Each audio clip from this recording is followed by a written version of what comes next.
Chains by Boss. Chains by Boss is now the official sponsor of the Cowboy Up podcast. If you need your custom cowboy chains, you go to Chains by Boss. You can find them on any of your social media. You can find them on TikTok, Chains by Boss on TikTok. You can find them also on Instagram, Chains by Boss, and you can also find them on Facebook. Chains by Boss will deliver the hottest new cowboy chains for you, and we recognize them as our official Cowboy podcast sponsor. Thanks. And always, Dallas Cowboys for life. Peace. The Cowboy Up podcast would love to welcome Vosqueros Gang as our official sponsor of the Cowboy Up podcast. Vosqueros Game has all your custom stickers, your custom towels, your custom tumblers, anything you need to represent your team, such as those Dallas Cowboys or even those hated San Francisco 49ers. Vosqueros Gangs have you. You can find them on all social media, especially Instagram and TikTok. The Cowboy Up podcast welcomes Vosqueros Gang as our official sponsor of the show. As always, Dallas Cowboys for life. Peace.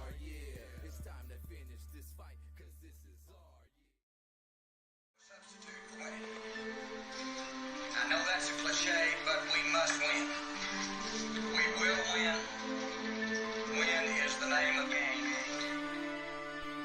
Check it out. From Stop 6, Texas, it's the big fella. It's Dallas Cowboy Chris.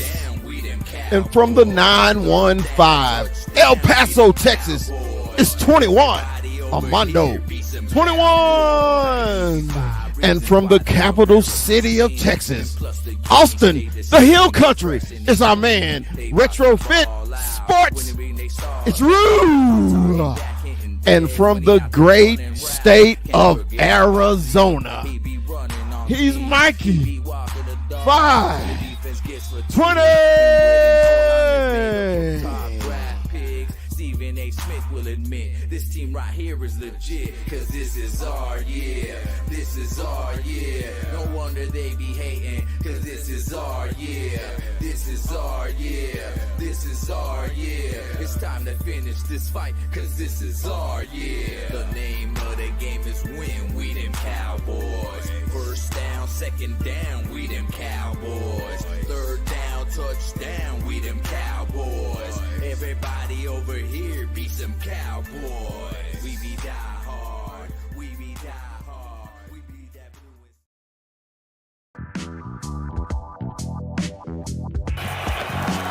On fourth, Enzo, Lamb, touchdown, Dallas.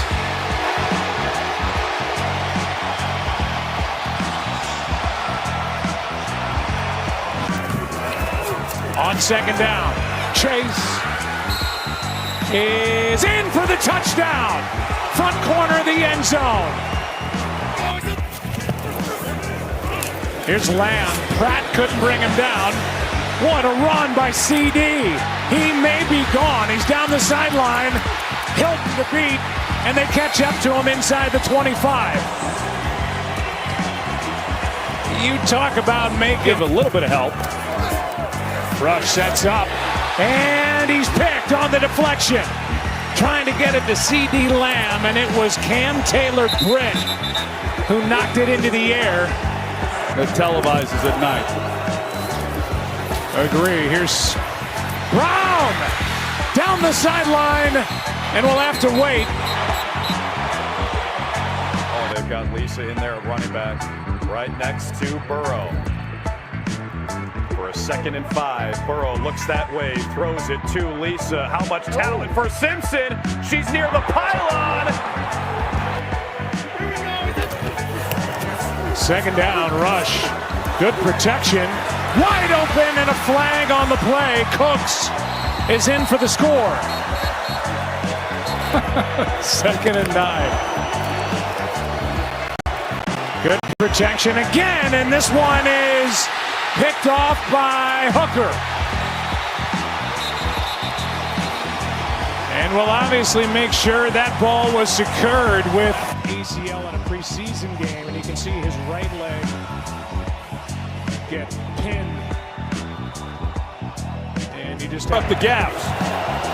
That's Sample, one of the backup tight ends. Down he goes, Burrow. And Hudson was there to recover the fumble.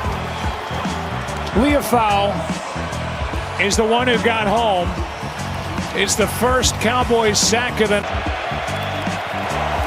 3rd down and 20. Leofau coming. And got him.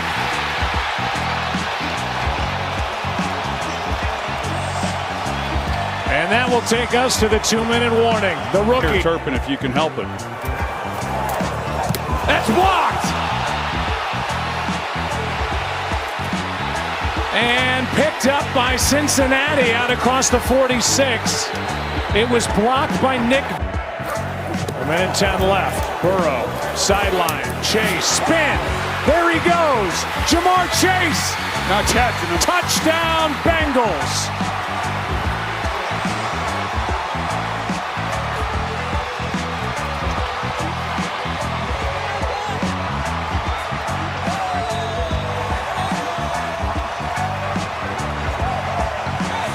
Bricks.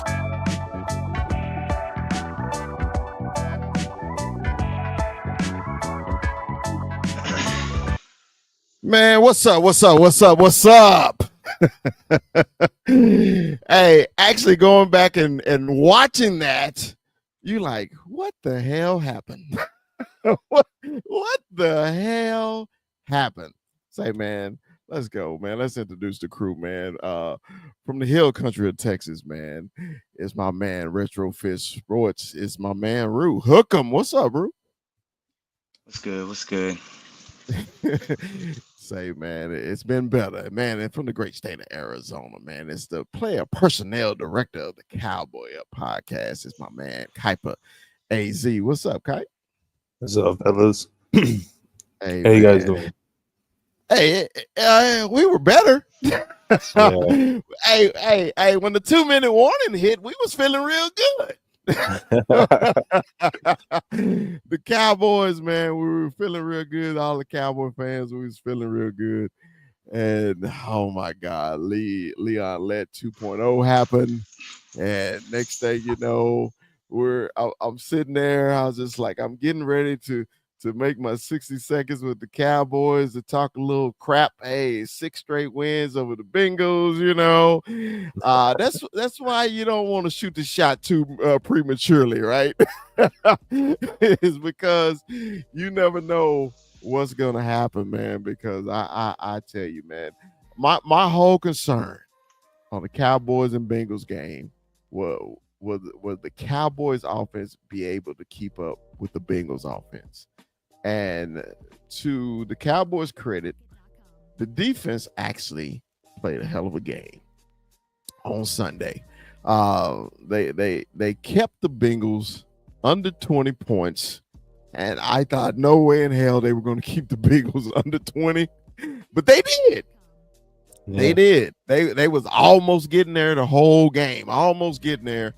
And then when it counted at the end, they got to him a couple times, forced the big 3rd down, 4th down, and hey, man, we're gonna get into the rest, okay? So Rue, man, we'll start with you, man. Give me, you know, I always do. Give me your overview of the game, and then we'll start breaking down the game, man. How did you feel about the Cowboys overview? Their performance against the Cincinnati Bengals? This game hurt me, man. This game hurt me a lot just because we lost Overshown. Overshown going down in this game hurt more than the loss itself. It really sucked to see him go down on the same leg. I mean, 350-pound lineman awkwardly falls on your leg. It's just like, bro, it ain't even nothing. I mean, what do you do? What do you do? And I mean, that's football, right? But that was probably that probably hurt me the most about this game, because that really crushed me. I I have high hope for Overshown, and anybody who's been watching this team knows that Overshown has been the light on this team for a long time now, pretty much throughout this season. But as a whole, this was a good game by this defense. And honestly, I felt like this O-line and Brock Hoffman especially stepped up in this game. Because when Cooper went down, I mean, think about it, man. We had 2 starters on this line by the end of the game. And Tyler Smith and Terrence Steele. Yeah. That was it. You had Chuma Edoga in. You had BB obviously went out with a concussion like middle of the game. So you had Bass come up, and you had Hoffman playing at center. And man, there's a point in the game, late in the game, where you see Hoffman literally telling you he's down, and like calling what's going to happen on the play. Right. And that play killed me too, because the edge rush still got through, but he had the presence of mind to go from that center position all the way back to behind Cooper Rush to stop that rush from getting him from behind, to let Cooper even have a chance to throw that ball downfield. He didn't make it, but Brock Hoffman had a hellacious game, especially for the movement that he had to do, because he started at right guard on the start of the day until Cooper went down. Yeah. I was proud of this team in the sense of what they did, and it's just one of those things where it's just a fluky play. It's a fluky play. That ball is coming in awkwardly, and anybody who says that's a gimme grab for a fumble for a kickoff recovery has never seen a ball like that come at them. You've never played kick return. I guarantee you that. You have never played kick return, because that ball, when it's coming at you at that speed and that kind of velocity off of the way it was coming, because it still had a lot of force, and with the deflection, the way it was coming, dude, that thing ramped up like it was jumping over the base, trying to catch a ground out at second. Yeah, like that thing just went right over his head. And once that happened, it was just like, I mean, the game's over. The game's over. Jamar Chase has been killing us all day. This is the first game that we've had Diggs and Bland in the same backfield, and God knows how long. I think they said since like early 2023. Yeah, like it's been that long since they've been on the same field together. And the fact is, man, there's no pass rush. Even with Micah Parsons, it's like you literally see Micah, and then the other guys are just like balled up with the other old linemen, and it's just Micah running around like, somebody do something. Like, hey, if anybody was in a rush lane other than Micah, it'd have been different, because Burrow was escaping in the other rush lanes that Micah was creating. It was frustrating. I see what you're saying though, bro. But on that punt block play, if you really look at it, I know what he was thinking. I'm gonna pick this bitch up and run it in for a touchdown. That's what I don't think that's what he was. I think he was gonna fall on it. Just the way he looked like he was just about to cradle it and keep it from going behind, because it was going, like it was rolling. But the fact of the matter is, it doesn't matter. You do not touch that ball once it crosses the line of scrimmage after a deflection. You do not. That is high school shit. Yeah, we all know that. Run laps until I throw up. Like, dude, that is just like, I don't think he was gonna run it in. I disagree. I think he was just gonna fall. The way he looked was like he was just gonna grab it and fall down like on his chest and stop it from rolling backwards. Don't stop, bro. Don't touch it. I normally, like I told y'all in the chat, I said normally when I watch the game, I'm real quiet. I'm just really trying to focus to watch everything to see if I don't miss anything. Because a lot of times you get the yelling and hoorah and you miss a lot of shit, right? So that was the only time I literally got out of my seat. I had my hat on and just threw it down.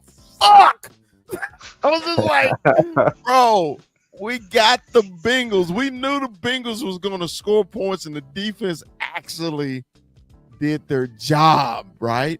When we wanted them to get the sack, they got it. When we wanted them to get the stop, they got it. But when they got back on the field, they were deflated. You saw Mike on the sideline. He was done. 4th and 27. 4th and 27 that was. Yeah, 4th and 27. And dude, it was just over. So Kuiper, man, my player personnel director, bro, give me your overview of the game on Monday night, man. What did you think about the game, man? Just crushing. That hurts. I love Overshawn, man. I think when he went down, the whole mood of the team went down. Everybody just didn't look the same. And when that punt return, man, that's like Rube's right, man. That's the stupidest thing you could do is try to recover that. That's football 101. Don't touch a blocked kick. Yes. Because either way, you're gonna get it back. And the only way the other team can get the ball back is if you touch it and you don't recover. Right. So that's just crushing to lose off of that. And then when you saw Jamar Chase caught the ball, he even looked surprised. He was like, "Where's everybody at?" Yeah. He just ran into for a touchdown. He ran right around Bland. He just cut right around his ass.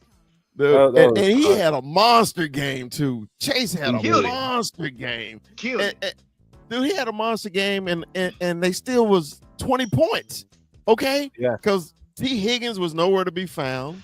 Their tight end, what's his name? He actually had a good game. I forget his name. The Bengals tight end. He had a decent game.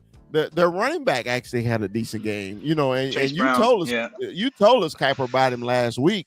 That don't sleep on him, you know, and you know that little sideline catch that he went in, dude, he showed a little burst of speed that I wasn't expecting. I was like, God, okay, I see that. So yeah, it was something, man, that I just, you know, I still didn't think the Cowboys was going to make the playoffs, you know, just because they were just too deep in the hole. But I was appreciating the fight. Okay. We were seeing something that we hadn't seen all season. Okay, it was the fight, you know, and I was just like, man, the Cowboys are playing a good ass game. They're at home. They're tired of getting embarrassed at home, and I was just like, okay, you're giving us some fight. And against Joe Burrow, Joe Cool, and Joe was actually doing a hell of a job, man. Joe Burrow. I was one of those. Why you give Joe all this hype? You know, just because he went to the Super Bowl, blah blah blah. I think that's Troy Aikman's love child, because Troy Aikman, oh my God, he talked about Joe Burrow like it was his child. I was like, okay, bro, okay, he good. We know he's good, bro. Okay, we know he's good. I say, but come on, man. But now Joe actually had a good game. That one interception he threw, I still didn't know where the hell he was thinking. I say, but then his escapes, when he was escaping from Micah, and just like Rue was saying, if we had anybody else on the Cowboys other than Micah that could get to the passer, I think the game would have been a lot different, man. So let's get into this shit, man. Let's break this shit down. let's break it down. All right. So I know we had talked about this. We had talked about Rico getting the ball. Okay. Yeah. Rico, 2 consecutive 100-yard games. And this is why I've been on that fire Mike McCarthy thing. You know, in the second half, what did he do? Rue always tells us about Mike McCarthy and his tendencies, right? So we got a 100-yard rusher, and Rue, what does he do in the fourth quarter? Tell me, what did he do, Rue? What's really funny about the whole thing is when you really look at it, they ran the ball 25 times to the 31 times that they threw it. That's relatively balanced. But bro, when I watched that game, it didn't feel like that. And it felt like every time Rico would get into a rhythm, like, I get it. He got that little sideline pop where he got hit in the head and they took him out. But bro, I'm so tired of seeing Zeke in the game. You know when I want to see Zeke in the game? You know when I want to see Zeke in the game? Victor That last minute. That last minute of the game. Because you're not really going to be running the ball. You're down a touchdown. You need to score.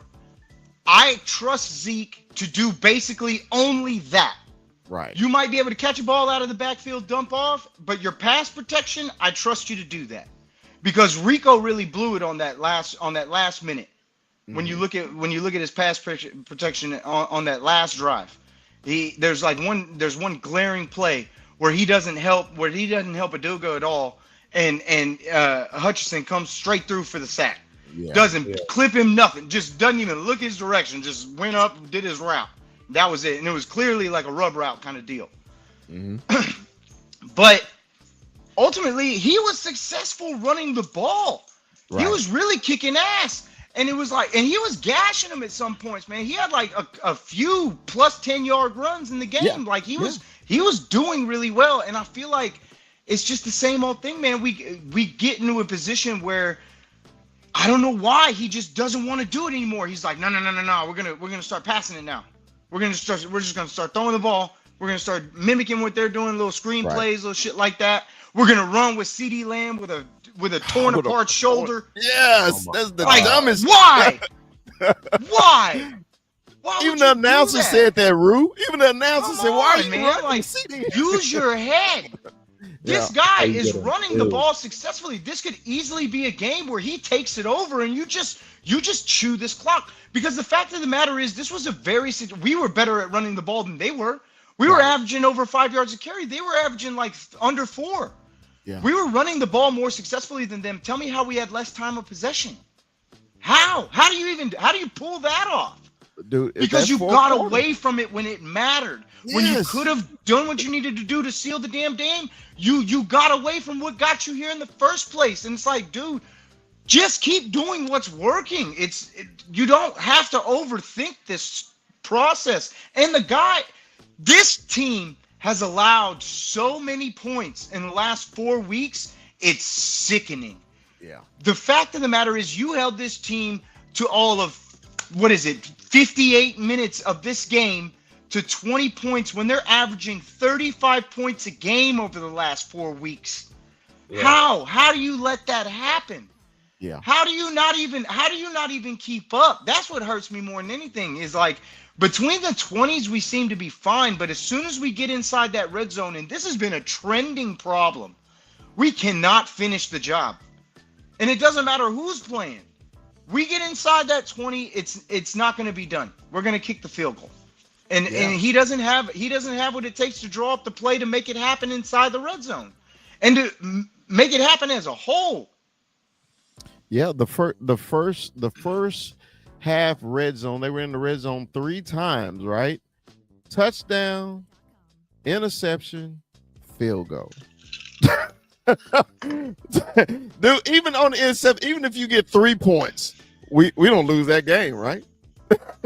So I feel you in that red zone. Hey, Kuiper, man, tell me your thoughts on Rico. Hey, just exactly what Rue said, man. You can't stop. He went 18 for 131, average of 7.3 yards. That's almost a first down a carry. Right. That's damn near close. Why would you stop? They would have if they kept going through the run game, giving Dowdle at least 10 more carries. Give him 30 carries, hell. It would have been the easiest win of the Cowboys year. Yeah. The easiest win. Because look, Joe Burrow, as much as he did good, that offense wasn't doing good. Right. Jamar Chase was doing good, but the rest of the offense sucked. The Cowboys finally stopped the run, and the Bengals had to just keep throwing the ball, run the offense through Burrow and Jamar Chase.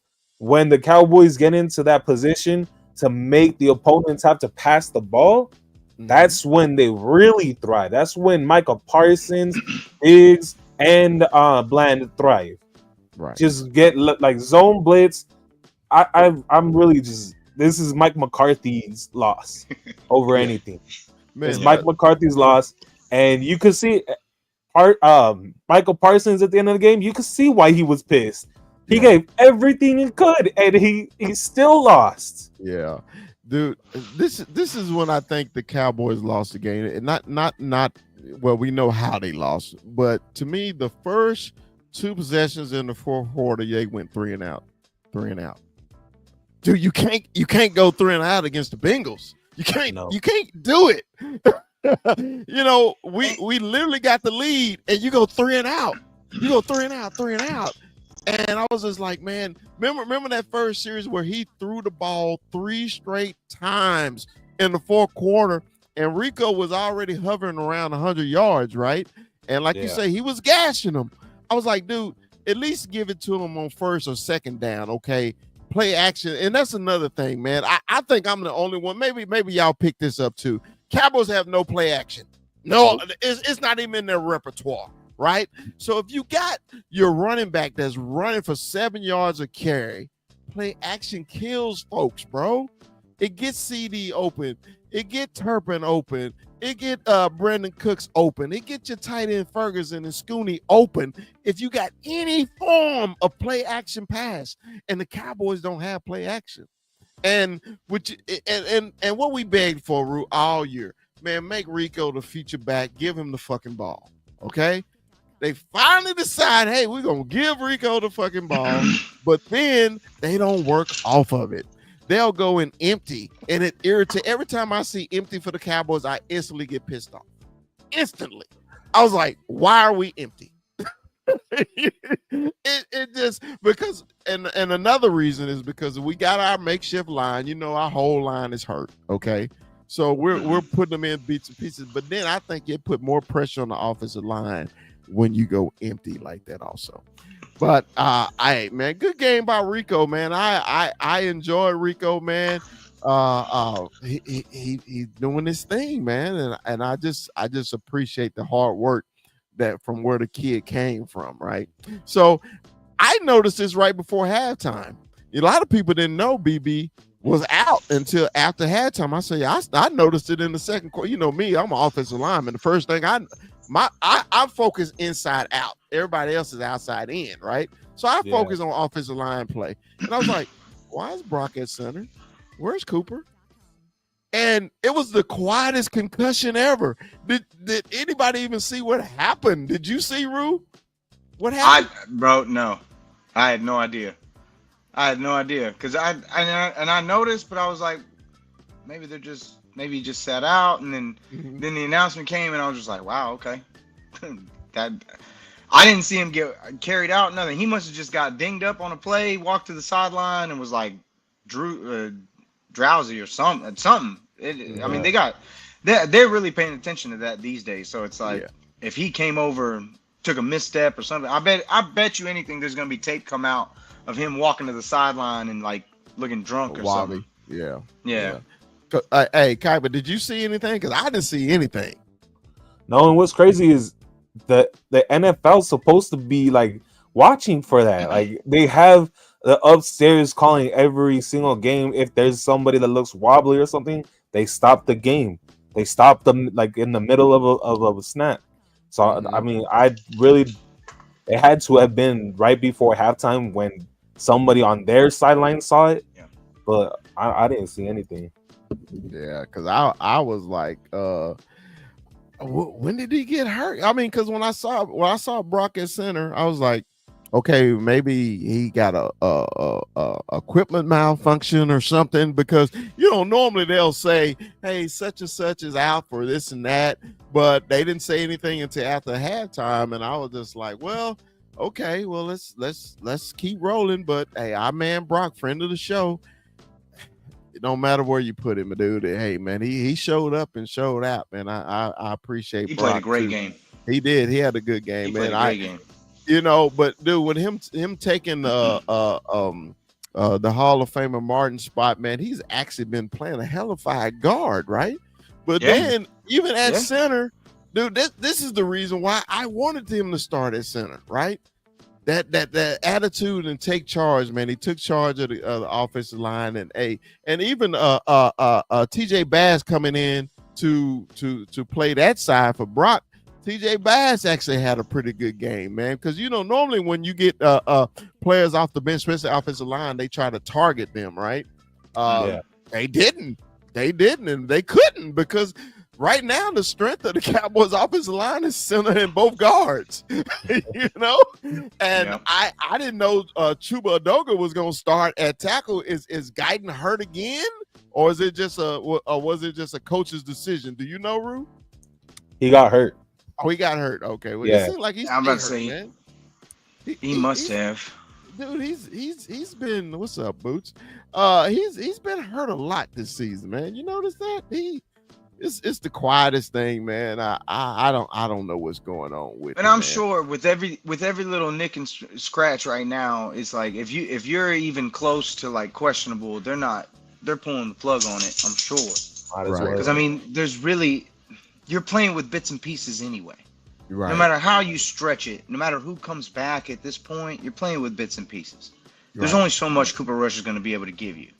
And the fact of the matter is, you win these next 4 games and you end up at 9-7, and somehow sneak into these playoffs. Like, does it really benefit us? What does it really mean? What does it really do? Only thing that would have meant is McCarthy would have been back, because Jerry Jones could justify, hey man, he took something out of nothing. They kept fighting, and man, let's bring him back. You know, And they still talking about it though, Rue. They still talking about bringing him back. would it surprise you though? No. Just with the way this organization, I mean, think about how many times we brought back Jason Garrett, Yeah, that's true. Mr. 8-8 himself. He wasn't winning 12 games a season. That's true. I mean, listen, I'm on record. I want McCarthy gone. I never liked McCarthy from the beginning. But I see the writing on the wall, man. They're already hinting at it. Yeah. It wouldn't surprise me one bit they give him another 3-year deal. It wouldn't surprise me one bit if they gave him another 3-year deal. And it's deja vu. Honest to God, think about it. Honest to God, it's deja vu. Yeah. Yeah. Hey, Kyver, what you think about Mike McCarthy, the possibility of the return? Because it seemed like you know what they say, meal prep. They already meal prepping for Mike McCarthy. What you think about it? At the beginning of the year, I thought there's no way in hell he's coming back, and now I'm thinking there's no way in hell he's not coming back. Wow. Don't do me like that, man. I'm sorry. Like, Jerry Jones, all he's thinking about is, we have all these injuries. Let's blame the season on that. And next year when we come back, we're gonna sign Parsons. We're gonna get a couple pieces, and we're gonna be great. And this is all gonna be on me because I kept this team together and I kept the head coach here. And that's all it's gonna be. Boots say, no, don't you dare speak that into existence. It's gonna happen. I'm sorry. I hate it just as much as you guys. I really do, but it's already written. You can see The it in fact everything. is, there's no way you could be the Cowboys organization and not justify making moves next season. Yeah. And I got this from Cowboys B, but it's you can Google this shit if you want to, but ultimately, with what's coming up with the next season, apparently Dak already has like a restructure built into his contract, which will happen next year. You have one with CeeDee Lamb as well, and then you sign Micah Parsons, and the Cowboys would be sitting with roughly just over $97 million in free agent money and just cap space. Right. $97 million. Right. They have to do something with that. You can't, if nothing gets done with that much cap space, when you have teams like the Texans and the Commanders and the Eagles and everybody else doing all these things to improve their teams in just one short year, Yeah. What are we even doing at this point? Hey, my man St. Louis Joe say, if they keep him, take the play calling away. Shout out to St. Louis Joe up in the loop, man. Joe, I'm like this. He got rid of Kellen Moore so he can call plays. All right. Yeah. That he wanted to go down with the ship. To me, the ship sank. So if you take away a play calling, take away his job. I mean, because what else is he good for? That's just my opinion. Boots say, now he's lost the locker room. So I don't to that Boots. I don't know if the locker room is lost. I thought early in the season, yes, but man, fucking defense, man, they actually are trying, and early in the That's season, Zimmer though. that is Zimmer. You are right. That is Zimmer. Zimmer probably the only one deserves to keep his damn job. Yeah, because he probably the only one. Yeah, but it's kind of hard to judge coaching, man, just because the damn team is snake bit with all these injuries, bro. I mean, from your starting quarterback to Tank ain't played really all season. Nealon just came back. A devastating loss again to our man Overshown, which we're gonna talk about. Bland just got back. Diggs had been missed 4 or 5 games. Man, Cooks was out for 5 games. It just seemed like every time one person got healthy, the other person got hurt. It just seemed like we hadn't had the whole team except for week 1 in Cleveland. Was that no, Bland wasn't even there week 1. So really no part of the season we had the whole team there. Have you noticed that? Now, one game in the 2024 season have the Cowboys had all their starters on the field, and dude, that's just it's heartbreaking. So that's how it's kind of hard to judge Mike McCarthy, because me and Rue, I was on fire Mike McCarthy 2 years ago. I was definitely on fire Mike McCarthy after what happened last year in the playoffs. He shouldn't even left AT&T with his job. Hey, bro, give me them keys. Don't even clean out no clean out your office. We'll ship it to you, bro. That was me last year, right? And then the beginning of the year, man, it just how stagnant the offense was, even when Dak was there. When you get in the red zone and you have no creativity, no imagination. I used to tell this girl I used to work with, I say, whenever you hear the Cowboys say kill, kill, they're running the ball. And that following Monday, I went to work. She said, Chris, I heard them say kill, kill, and they ran the ball. And I was like, yeah, I'll watch every second. Hey, man, there my man is, man, from the west side of Texas, man, the 915, man. Cholo Town is our man, Armando. 21. What's up, 21? What's up, fellas? Hey, running a little late. We backed up at work today, but we here, man. It's Tough Tuesday. I call it Tough Tuesday. Tough Tuesday, right? But we getting through it, man. We getting through it. It's tough, man. It's tough. Especially in the manner we lost, in the way we lost. It's just. Hey, 21. Now, you know how we always start the show, man, your overall view of the game. Give me your overall view of the game, bro. So for me, defense locked. That defense was locked down. That defense was, what we wanted it to be all season, right? That defense was outstanding. I loved it. The run game, man, that run game, right? That run game that Mike McCarthy doesn't know how to stick to it, right? But that run game is looking legit. It was looking great. We were moving the ball. It was looking nice. The continuity, right? It was just looking nice. Everything was flowing, So it was beautiful, man. It was beautiful to watch. My big thing is Cooper Rush, man. If you're on the Dak Cooper Rush is better than Dak, this is the game where you saw that. Yeah, nah. This man was missing throws, overthrowing, underthrowing, just not reading the reads. It was just it was horrible. I think with everything, the last play of the game, the whole botched punt and everything,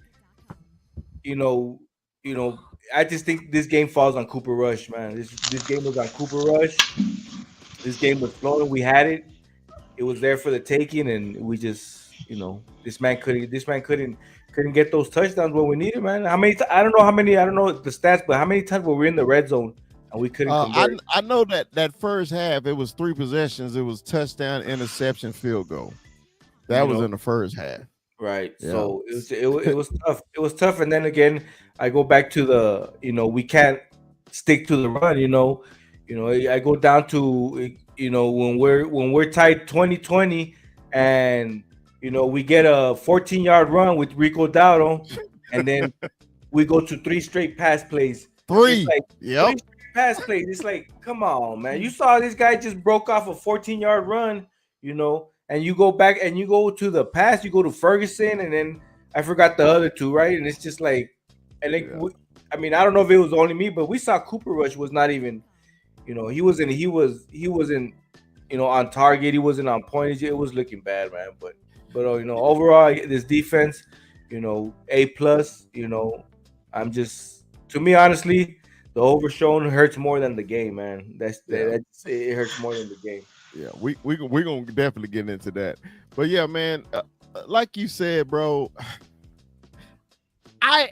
this is why I don't get on Cooper Rush, because he's a backup for a reason. Yeah, he's a right? backup. Yeah, he's a backup for a reason. We know what we get when we get to Cooper. Cooper is there to manage it, try not to lose it, right? That's what he's there for. So he did bad management on the interception in the red zone, because that wheel route, because you saw Ferguson was wide the fuck open, but he locked in on CD, and he was like, I'm only throwing it to see, because you see when he threw the interception, Ferguson threw his hands up like, bro, wide open. That ain't what we practice.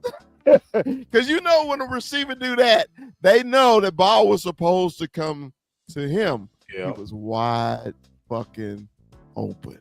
And on that play, I just felt like he tried to force it. I get it. You're trying to feed CD. You're trying to just force it, and it's just, it's tough to watch. It was, man. Let's get into the defense performance, man. Let me tell you something. Everybody, of course, on the national audio, commentators and everybody picked the Bengals because, of course, the Bengals can score. They can score. They can score. They can score. They can score.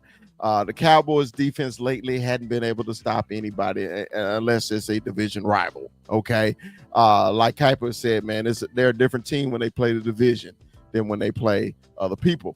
He had picked the Bengals to win just because of that fact, because the Bengals could score. The Cowboys' defense and that first half, really the whole game to me, were excellent. They had a couple third down plays that they couldn't get off the field, but to me, when they had to get off the field at the end of that game and do the performance that they put up, we know Chase had a big game, but tell me, did anybody else on the Bengals have a good game besides Chase? I don't think so. So Brown had a decent game. Brown had a decent game. It was a decent game. He didn't have a great rushing game, but he was lethal in the pass game for them. So let's give some props to Zimmer, man. They actually game plan this, and they actually pulled it off, man. They really did. I think the end of the game when they lost the Chase touchdown, they were deflated. After that debacle on that punt. So Kuiper, let's start with you, man. Tell me, how did you feel about the Cowboys' defensive performance on Monday night? I loved that they kept the Bengals to 2-4 in the red zone. That was my key to the game. Don't let them score red zone. Stop them in the red zone. And that's what the defense did. They stepped up in the red zone, man. But I really feel like if the Cowboys just had a pass rushing disruptive defensive tackle to push the pocket, they would have gotten to Burrow so many more times, and it would have been a much different game. But I loved they were flying around. The only thing was they didn't really have the speed for Jamar, right? And that's all that burnt them. Other than that, everybody else played a really good game, and overall, I think they should be proud. I think Zimmer should keep what they did this game and apply it to every game going forward. Right. Drew, give me your overview on the defensive performance, and tell the puppy I said hey. My bad. Hey, stop. He's mad too. He pissed. He definitely mad. He mad as shit. He mad as shit right now.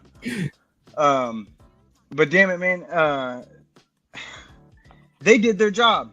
They did their damn job. They held a team that's been killing people on that's been killing people on points. They haven't been winning all their damn games, but you got to put up 40 to beat them, because they're putting up 35 at least a week. We held them to 20 that entire game, and the fact of the matter is they set themselves up in a position where they took care of business, put themselves in a 4th and 27 position with 2 minutes left in the game. They were about to give their offense a gift on like the 40-yard line. They were going to be on like their own 40. Yeah. You know, assuming the punt just went well, everything would have been fine, honky-dory. And God knows, maybe Turpin brings it back if he's dumb enough to kick it to him. But, you know, pretty much you're looking at being on your own 40-yard line with 2 minutes to go and all 3 timeouts. Yeah. You couldn't have dreamed for a better scenario. Even for Cooper Rush. All you got to do is get a field goal, and you're pretty much already there. You only need like 10 more yards. Yeah. So, but the defense, it's funny that Mondo said it as soon as he got here, because I said it at the beginning of the show. And yeah, man, all I can think about is Overshown when it comes to what happened in this game. That's really all I can think about. Because I'm hoping that he's okay. I'm hoping that it's just a sprain or a hyperextended or something like that. But ultimately, this defense showed up and showed out against a very powerful offense. Because Chase Brown's been lighting people up week in, week out for the last few weeks. Jamar Chase is one of the best receivers in the league. And I'm telling you right now, if we have the pass rush that we normally have, you know, Jamar's not doing that well against this secondary. Right. He had a lot of plays where Joe Burrow made time and found him downfield. There's plenty of times where you can see Joe Burrow just escaping the pocket, getting a little extra time, and getting that ball downfield. But this defense did exactly what they needed to do inside the red zone, like Kuiper said. And shit, you couldn't have asked for anything better. They can't control what they can't control. Well, Rue, I guess you ain't heard the news. He gone. 3 ligaments torn in his knee. ACL, PCL, MCL, all 3. All 3, bro. I know. That's a career ender. Bro, when I heard it, I was just like, yep. Come on, man. You got to be fucking kidding me. I thought when I first saw it, too, I thought it was just a sprain. I was like, oh, he's sprained. He'll be gone a couple weeks. But yeah, you didn't hear the news. It was devastating, bro. Just because I'm gonna tell you right now, the most popular person on the Cowboys team is DeMarion Overshown, because everybody loved his passion, his play. The kid he enjoy playing football, right? And he just became instantly the fucking the Cowboy favorite, and on freak shit, bro. Yep. Literally freak shit. This was Man, not dude just on purpose. fell into him. Like he just fell into bro. him, bro. A normal fucking football play. 3 ligaments, bro. Not 1, not 2, 3. Yep. It's the same leg, right? It's the same leg. No, nope. It's the other leg. The other leg. It's the other leg. Yep. Yeah. But he's gone, dude. He probably gonna miss the whole year next year. Yeah. The whole year, because just the lateness of the season. This is December. Normally injuries like that take 8 to 12 months. With 3, it's probably gonna take a year and a half. Just because I'm like this, man. I want the kid so right, because this because it's reminding you of Sean Lee, right? It's reminding, you know how when Sean Lee was on the Cowboys, he was so fucking dominant, but we couldn't keep him healthy, right? Yeah. We get a hell of a 3rd round draft. This guy we was drafted in the 3rd fucking round. He's a 1st round talent. Drafted in the 3rd round. He gets hurt in the preseason of his rookie year. Okay, we didn't really get to see him, but hey, he's coming back. This is kind of like his rookie year, right? We falling in love with Agent 13, man. Hey, Cowboy fans are in love. Just we're losing, but we see one bright spot on that defense. It's number 13, right? It's number 13. And then when number 11 and 13 is rushing at the same time, you see the speed. You be like, thank you, we got somebody else. Because remember, Sam Williams went out for the year. Okay?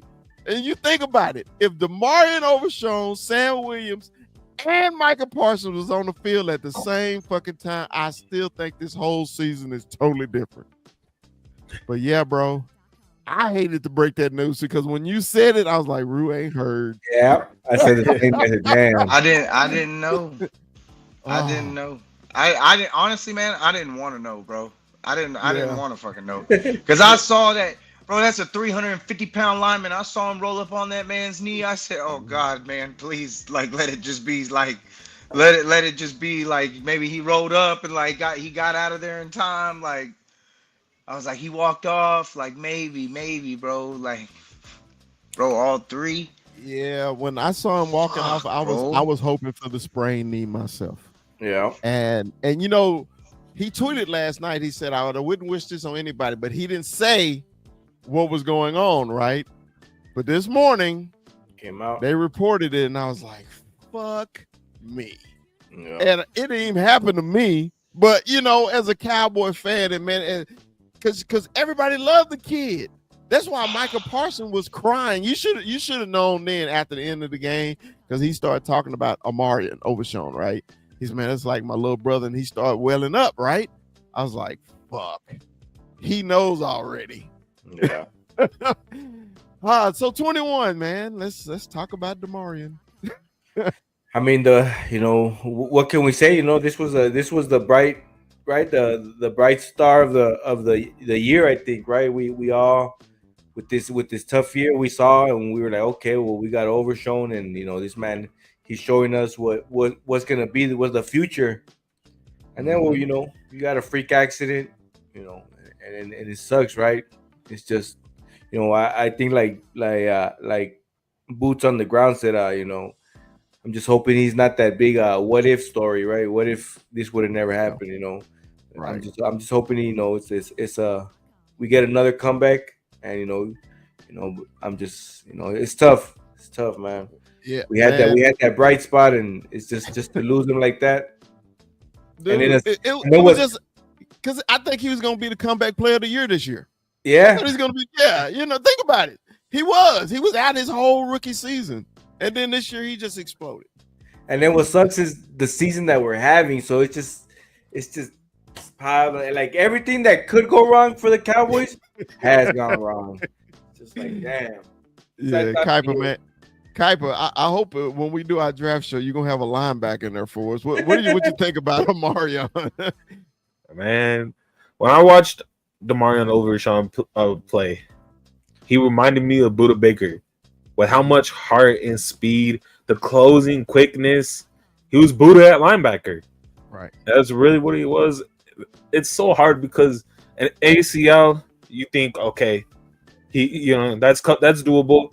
MCL, the same thing. You do both, but to have all three, that fucking sucks. That really sucks. Because even if he comes back next year, he's not gonna be the same. It's gonna take another year for him to get the same burst and quickness in that leg to trust it too. Because that linebacker, that's what you really rely on. You rely on that closing quickness to make those tackles, to get into the holes. I really pray for him. It's good that he's just a second-year linebacker because that means he'll have a lot more time to come back and to really be the player that he is again. But when you lose somebody like that on defense or lose somebody like that period on the team, everybody feels it. Yeah. Everybody on the roster feels it. Yeah, and that's a real downer. I feel so bad for you guys, honestly. If I lost Budda like that, I would be crying. I'd cry. Yeah, because you remember how when Detroit lost Hutch against the Cowboys, devastated. But that was on the field. You saw it when it happened, right? when DeMarion got rolled up, I'm thinking, oh yeah, it was just a bad spot. He may got sprained, but I had no idea it was destroyed like that, bro. And Jesus, it hurt, dude. Just talking about it still hurt because I guess, like I say, he is so loved, man. I love this guy. I love the way he plays. I love his attitude, man. People, every time they say they meet him, man, he always got a smile on his face, man. He's so accommodating to fans and everything, and you just like a good kid like this. Texas kid, you know what I mean? In more ways than one. Hook him. You know, he's the man, Agent 0 at Texas, Agent 13 for the Cowboys. His second year for the Cowboys, and already just took over the fandom like that, and love him, man. And shouts out, man. Godspeed to our man, DeMarion Overshown. So, man, this is my question next, Rue. Let's start with you. What's next? What's next, man? Where do we go, man? I mean, in general, I mean, from coaches to on the field, what do you want to see from the Cowboys, man? What's next for you? Honestly, I don't want to see our star players on the field right now. I don't feel like it's I don't think it's responsible or smart if CeeDee Lamb's shoulder is that banged up for him to be on the field. I don't think that's wise for us to do. Stick Cooks out there with Tolbert and everybody else. Let's see everybody at the spot. Let's see everybody else, because at this point you need to figure out who you're going to keep. Right. Who's going to move on. Everybody's auditioning at this point because the team needs an overhaul at a lot of different areas. And we have to make some decisions at a lot of big areas in terms of what we're going to do as a whole. Injuries have decimated this team all the way around, so there's only so much you can do about that. You have to just wait and see. That's just the fact of the matter with any injury. There's only so much you can do. Got to wait, got to see. Let's see how he comes back. And you got the whole offseason to figure that part out. The biggest thing right now for me is the money. And it all starts up top, especially when it comes to the money. So yeah, when and I hate it because you're basically at a waiting game and at a standstill with this organization until they figure out what they're going to do with it. Because like I said, from what's been reported, they're going to have substantial cap space next year with everything that they have to do, even with signing Michael Parsons, to be able to do everything they need to do to get the boost that they need for this team. When it comes to Mike McCarthy, I've expressed how I feel about Mike McCarthy. I want Mike McCarthy gone, but I have to be realistic. And the realistic thing is, I think they keep him. And if they keep him, there's been a lot of different people. St. Louis Joe said it earlier in the chat, and I've heard other people murmur about it too. If you're going to keep him, give me the OC then. Give me somebody else to call the plays. Let Mike McCarthy deal with being the head coach, whatever that means. That's just that's what needs to be done, in my opinion. You need something different, because as good as this offense was in that first year with him taking over, you can't explain to me what happened in those first few weeks with Dak Prescott, because it's not like we were looking good. It's not like we were over 500. We beat the Browns. I mean, don't be a parade, I guess. But it's we're at a point where there needs to be a big shift. What's really going to make me sick is if we're sitting somewhere around 9-10 in the draft and Gentry's sitting right there. That'll make me sick. That'll make me sick, because it'll literally just be like, so we're just going to do the same thing again. We're going to do the same thing. We're not going to learn from what we already did, and we're not going to beef up what really matters in the D-line and the O-line. Because right now, we're using pieces. And I think that's where it starts.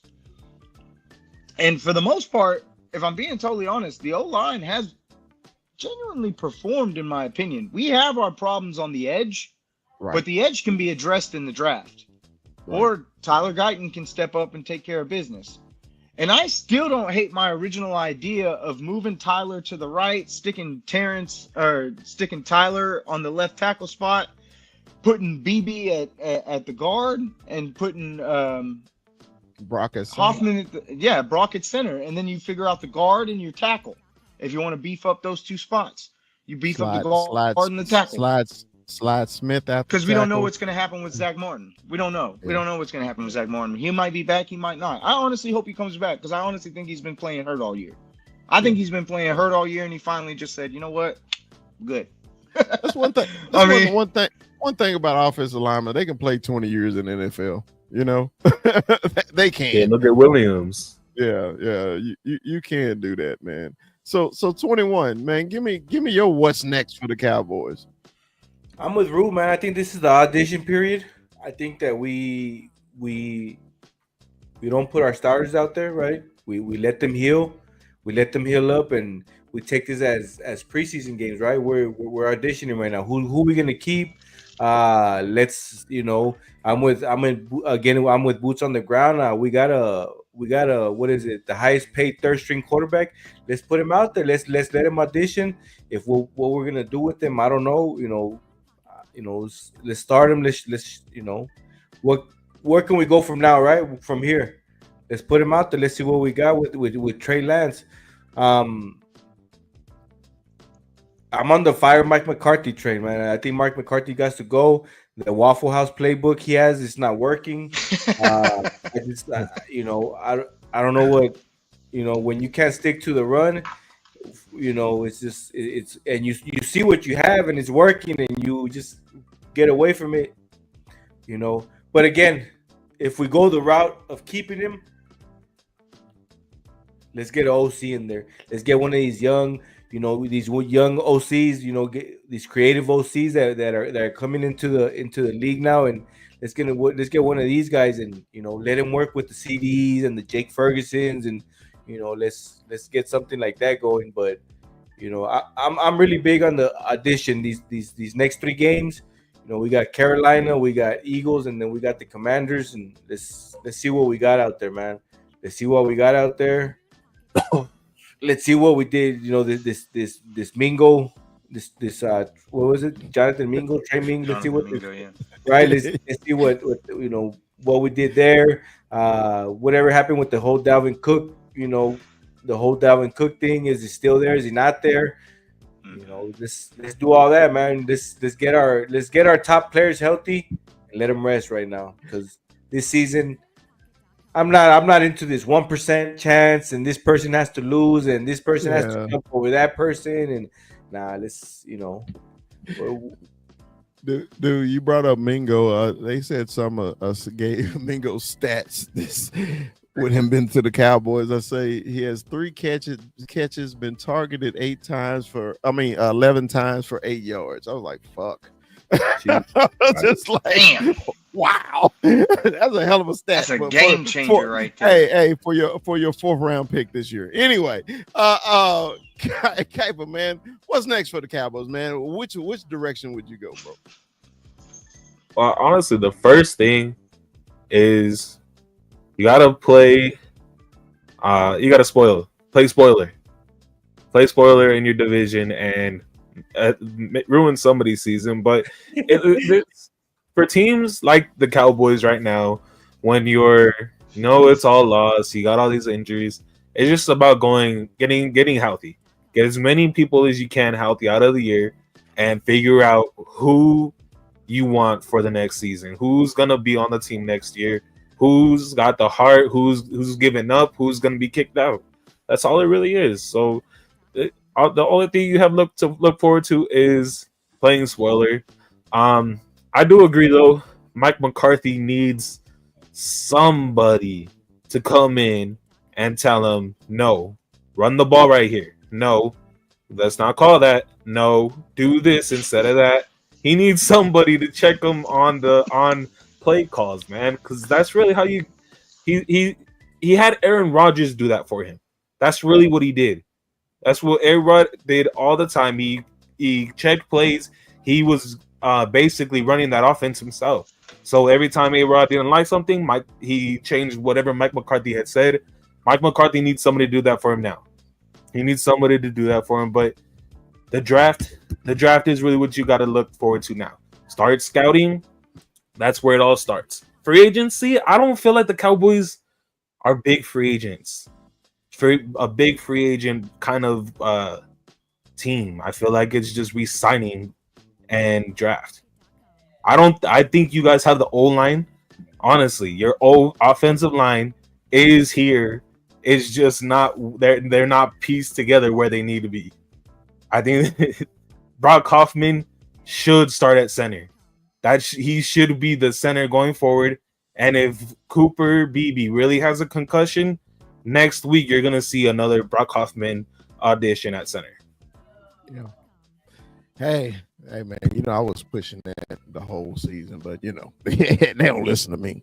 All right, man. Our last subject before we get into those prairie kittens, and then we'll talk a little picks.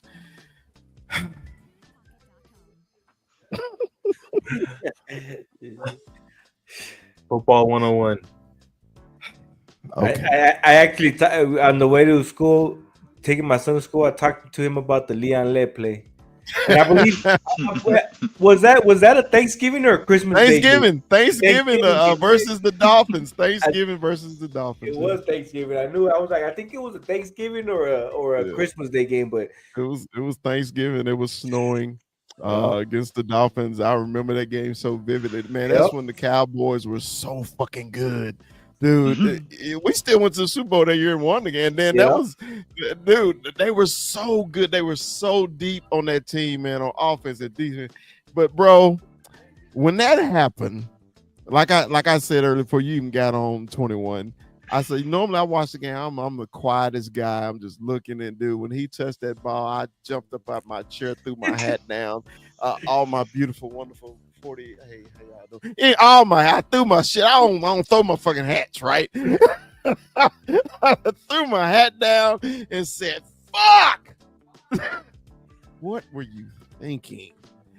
All right, 21. We gave a little bit of overview, man.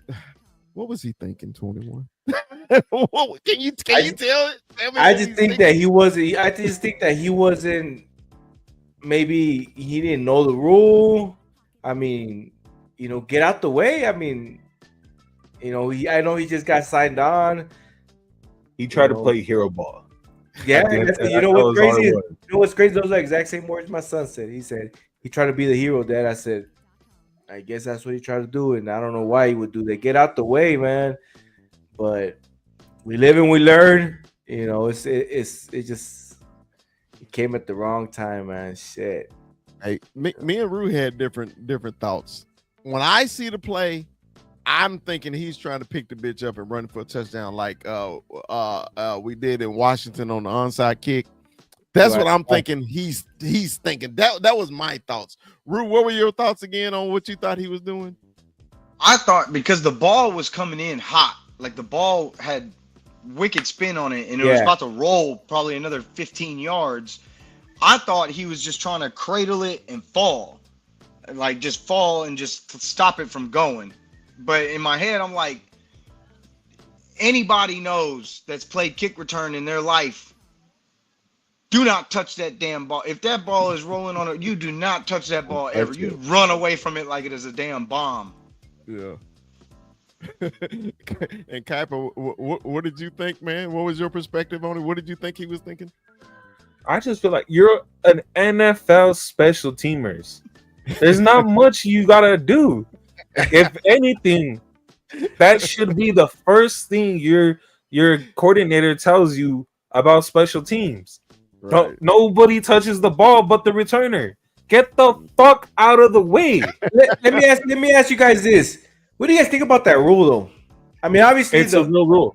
I mean, it's been a rule since Leon Lett. It's been a rule for a long time.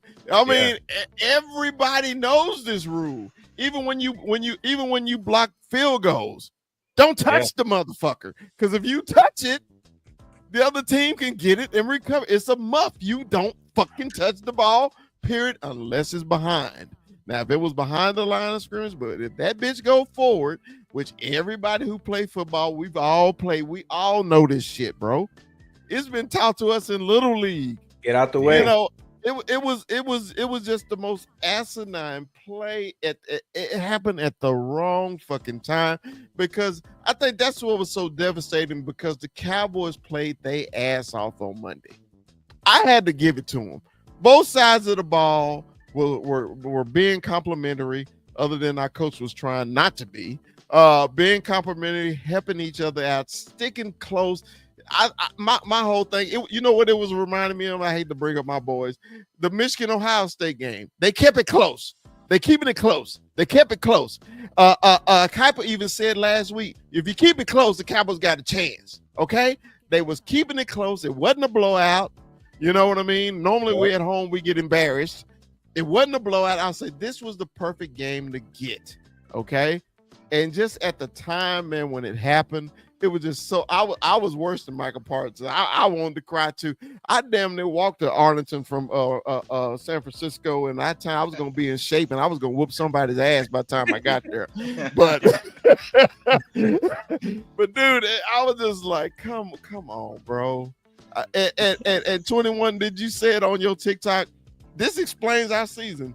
Everything that happened in that game, from losing Omarion to the highs of blocking the punt. We finna win this game because when we blocked the punt, we was on their 30-yard line. Brandon Aubrey is automatic.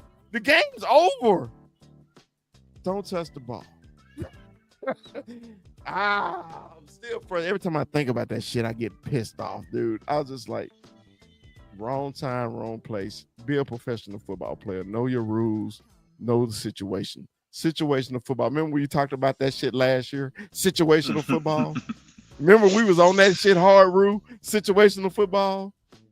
That's another situational football where the Cowboys fucking blew it. And what's funny is I don't know if you guys saw everybody else's reaction around. Like Turpin literally just jumped in the air, and then Bones put his hand in his head like, no, what? It was just.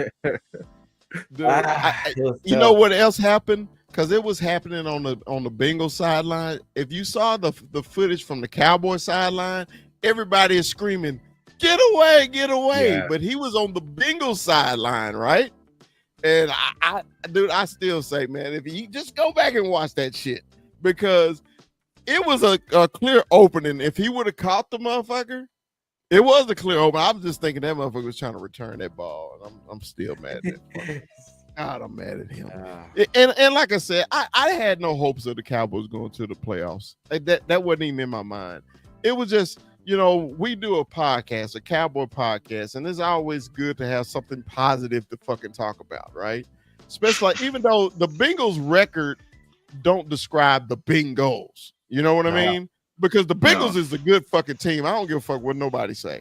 They are a good team. They've had bad luck. Just like Joe Burrow after the game, he said, man, we finally got to bounce. Literally. He said that shit. He said, dude, this is the only time this year we've gotten a bounce. It's still a little too late for them, but it happened. They got a bounce. They got one. So, man, let's get into these fucking prairie kittens, man, who took those punk-ass, trick-ass, hoe-ass, bitch-ass Eagles on a joyride in Philadelphia. They actually, man, played a pretty damn decent game, man. And this is my concern about playing the Panthers going to Carolina. The Panthers' run game is really nice. Chuba Hubbard is playing really good. What's the biggest Cowboy deficiency on defense? Our run game. Rue, what you think about this game at high noon in Carolina? I think this is the game that the Panthers finally win, because they have played a lot of games very close. I mean, they took Kansas City to the last play. They just took the Eagles to a very tight game. And I can't remember all of them, but I know they've played some tough, real close games. And, I mean, now no Overshown. And I don't know how you stop that run. I don't know how you stop that run offense. And not to mention, Bryce Young's been pretty good. Bryce Young's played some pretty good ball too. Bryce Young has really kind of come alive in the back half of this season. While everybody kind of, wrote him off, whatever, he's really kind of put some games together. I mean, they're not winning football games, but these guys are relying on guys like Adam Thielen right now. Like it's tough. As good as Alan Thielen was, he's still a lot older player, and when that's like one of your most reliable guys, it's hard out there. So it's impressive what he's been able to do, but I think this is the game that they finally kind of win, and get on the good side of, because I feel like they've kind of earned it at this point. Yeah. 21. What you think about the Panther game coming up, man? I mean, they're opening up as favorites right now, I believe. So it's tough right now. That's crazy. That's crazy. I know they're opening up as favorites, and I'm with Rue. I think they're like somewhat on a roll. They haven't won, but they're getting it. I feel like Bryce Young is playing with that chip on his shoulder, where everybody wrote him off, and he's starting to come into his game is coming along. So they still have a chance. I think they have a bigger chance now that we're more depleted than we were.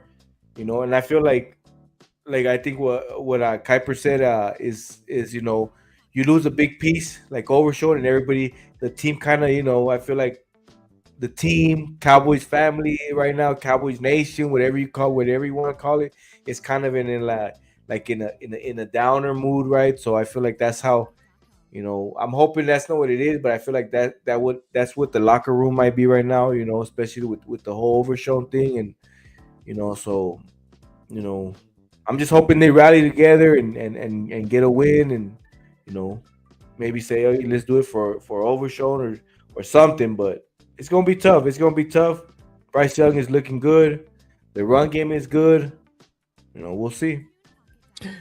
Kuiper, man, what you think about this game coming up against those Prairie Kittens?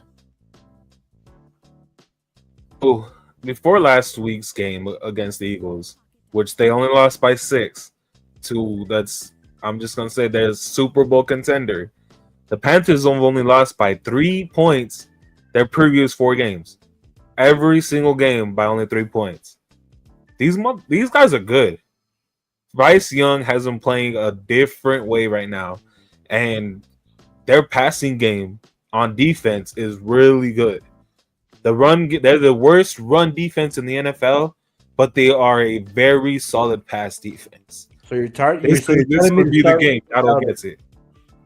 Yeah, this is the week Dowdle should eat, and if he doesn't eat more than the past 100 games that he has had. That's on Mike McCarthy. That this game would 100% be on Mike McCarthy. I still think Carolina wins it by a close margin, but it's gonna be a good one. It's gonna be a real good one. All right. Well, Billy wanted to come on to say what he wanted to say. Welcome, Billy. Brother. Welcome, brother. Welcome, brothers. First of all, Dallas sucks. Number one. True. Okay, what's your point? I will be at the game Sunday where the Eagles face the Steelers. I'm liking where we're at. I don't know about Dallas, but I'm liking where we're at right now. So, well, you should. Your team is what 10-2. Right. Well, Battle of Pennsylvania. This is normally when y'all start choking. Remember last season when y'all won the 10 games, and then all of a sudden y'all are gonna rip yourselves out from the inside anyway. We see what's happening. It's gonna be a good game. I think this will be a good game, a good test to see if Barkley's doing good, man. He's MVP this year. So you think AJ Brown hits his over on his receiving yards this week? Yeah. All right, Billy, I want to ask you that. I want to ask you that though. I know I don't want to turn this into an Eagle show, but I do want to ask you that question. What the fuck is going on? Y'all winning games, and then all of a sudden your players are mad at each other. What I heard about that. I didn't get into too much of it. But They used know, to be friends, apparently. yeah, They I used don't to be I didn't really friends. follow it much, but I think they should just go on a press conference and say, "All right, guys, this is it. Bada bing, bada boom," and be done with it. You know, just there. This is football. This is not. You know, this is not. You know, this is real football. I mean, there's issues that happen, and put it to rest. So Yeah. I bet you anything. The reason why they went at each other was like that was because they really thought they were gonna lose against the Panthers. might have That been. got them. We almost blew that game. Almost blew it, but somehow came alive. Yeah, you got number 26 in the backfield who y'all should get the ball to every fucking play. Yep. Think about it. Y'all won the game. Your quarterback threw for 110. Yeah, that's horrible. I just said to Sneaky in his podcast that Hurts is a problem. Hurts is. I'm not sold on the guy yet. Never was. Shenanigans. No. AJ's being a bad teammate. Dallas should know about bad teammate. We got another Eagle fan in the chat. Drew says AJ is being a bad teammate. Dallas should know all about bad teammates. Well, shit, when your QB's not doing good in the passing game, yeah, and you're a wide receiver, I'd be pissed off too. Last time they started forcing that ball to AJ Brown, your boy was leading the league in picks. Yep. So but it is subjective. Hey, I'm actually happy with you Eagle fans this year. Let me tell you why. Okay. $500 bet from me. I don't give a fuck. Y'all just need to win the division. Washington can't win. I just found no out problems with you Eagles this year. If we win, we got to win this week, and then we got to hope Washington loses to clinch the NFCs. Well, don't y'all still play Washington again this year? Don't y'all got one more game with Washington? We got one more game, Washington, Dallas, and then Giants. Yeah. So look, y'all at least winning 2 of those. So we might lose. We might lose if we lose to the Steelers. We'll win out. We'll win out if we lose to the Steelers. Well, so what's your prediction on that Steeler game? Do you think? So I think that it's going to come down to it's going to be. I think the run game's got to be a lot of it. I think the Eagles can win this Sunday. I'm not saying it'll be a loss, but if we keep up with the Steelers, we can definitely win Sunday. Where they playing at? Home Steelers. Home. Yeah. Home game. For sure. And I will be there. Y'all at home, aren't you, Billy? Yep, I will be there at the game. I'll be there. So, hey, Billy, you want to stick around for picks? That's what we're about to do next. All right, go ahead. All right. Okay, cool. All right, man. Let's talk about, man. Any final thoughts on the Cowboy game before we get to our picks, man? Any final thoughts, guys? I don't have any. Just yet. Overshown. Yeah. Quick recovery, man. Praise up for Overshown, and if you're on special teams, know the rules. Know the fucking rules. Exactly. All right, man. Last week, man, Mikey won the week. Went 9-4. Kaipa AZ went 8-5. Dallas Cowboy Chris 7-6. And goddamn 21 is in last place again. I don't know what's up with 21, man. He had won the week 1 week, and then shit, he just disappeared on us. What the fuck? I'm third place in my fantasy right now, so I'm I don't know what the hell's wrong right there. Hey man, I was when I was going through the picks, I said, "Come on, 21, come on." I said, "No, there go 21." Well, look, man, we'll get started, man. We'll do it like this. We'll go in order like this. If that's fine with everybody? I'll go first, man. This coming up Thursday, man. This is a quick turnaround, especially since we played Monday. I was like, damn, we already got a game coming up in literally a day and a half. The Los Angeles Rams with their big victory over the Buffalo Bills versus those hated punk ass, trick ass, hoe ass, in the booty ass, punk ass Niners. I am going to take the Rams on this. Rue, who you got? I got them lamb chops. Give me the Rams. All right. 21. Shit, this is low. This is a rivalry game right here. Yep. Right. It's you know what, the Rams on a roll, so I'll take the Rams. Billy. 49ers are without the ton of injuries. I'm taking the Rams. Taking the Rams. Kuiper. Yeah, I'm gonna go with the Rams, and I'm gonna say this: if they win and Seattle loses, the Rams are gonna win the division. Yep. Wow. Yeah. Okay. All right. The Dallas Texans versus the Lord's team, Cleveland Browns, in Cleveland. Look, y'all gonna think I'm tripping, but Cleveland does play good at home. KC is just, they've already wrapped up everything. Give me the Brownies. Ooh. Rue. It's such an ugly spot. Such an ugly spot. And I feel like you could be right because the Kansas City Chiefs has been like, this would be the game that they lose, right? Like, of all the games that they should have lost, this would be the game that they lose. But nah, Jameis will give the ball away at the end. I just know he'll find a way to fuck it up. Give me the Chiefs. All right, 21. I think this is the week Jameis has his prayers answered and he doesn't throw a pick six, man. I'm rolling with Cleveland. I'm rolling with Cleveland at home, man. Billy, who you got? Speaking of the Chiefs, they said a post. If you could describe the Chiefs in one word, what would it be? I still lucky. They're getting lucky, but I think they lose. Give me the Cleveland Browns. All right, Kuiper. And Jameis might have the Lord's team. I'll tell you what, Patrick Mahomes has the NFL's refs zebras teams. Give me the zebras. He wants the zebras. All right, Miami versus the Houston Texans. The Texans was on the bye last week. Miami had a tough fight with those punk ass Jets, but they came away with the victory. Miami going to Houston. Houston off the bye. Give me the Texans. Rue. Both of these teams feel like frauds to me. Houston just feels like they're falling apart. It's a really weird deal with Houston right now. And Miami, I don't trust. Anybody who takes the Jets that far into a game is fraudulent, in my opinion. The Jets are not good. The only thing that gives me a little solace is that Houston has been very good at home.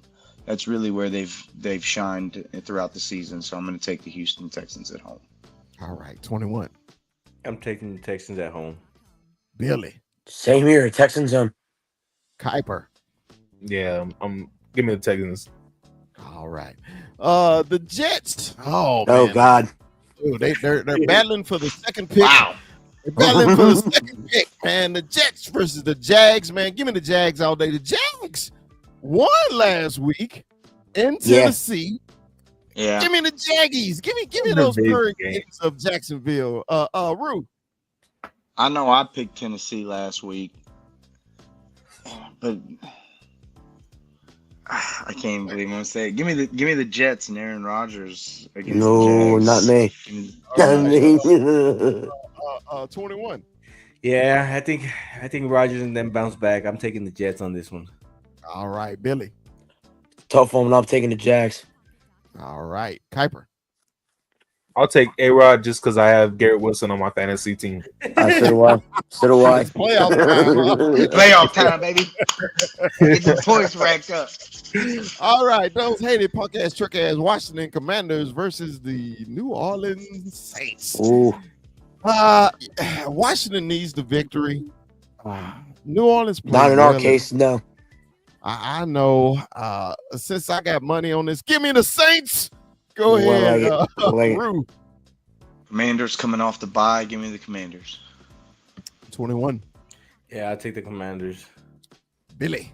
For our sake, we got to have the Commanders lose. So give me the Saints. All right. Kuiper. I would love to go to the Saints, but Derek Carr is out for the season. Yep. So give me the Commanders. All right. We got those Baltimore Ravens versus the hated punk trick ass New York Giants trying to get that number 1 pick. Wow. This is gonna get ugly for the Giants. I think the Ravens off of their bye week. This may be 45-3. Wow. Give me Baltimore. Baltimore. Brew. Ravens flock. All right, 21. I'm taking the Ravens. Billy. Ravens. Kuiper. Ravens. Easy. Easy. All right. Cincinnati out for their big win over the Cowboys. bastards. Versus the Houston Oilers. I'm sorry, Tennessee Titans. Titans at home. They lose to the Jags at home. Burrow and them gonna put 50 on them. Give me Bengals. Rue. Bengals. 21. Taking the Bengals. Billy. Bengals. Kuiper. Fuck. I really want to go Tennessee. Give me Tennessee. Okay. Give me Tennessee. Oh, Because they lost to the Jags. You think They lost to. It's a division game, but the Yeah, Titans have a division games really are hard, good man. pass They're hard. defense. All right. New Blue Devils England will find a way. scrolling down to the great Southwest, man, to go to Arizona. Arizona need this goddamn game. Give me the Cardbird. Give me the Redbirds. Who you got, Kuiper? No. Who you got, Rue?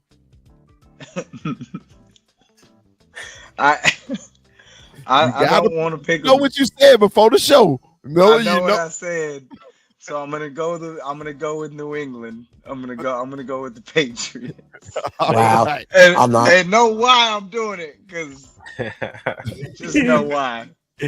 All right, 21. Yeah, I'm taking the Cardinals at home. Billy. Corners at home. I think they get it done.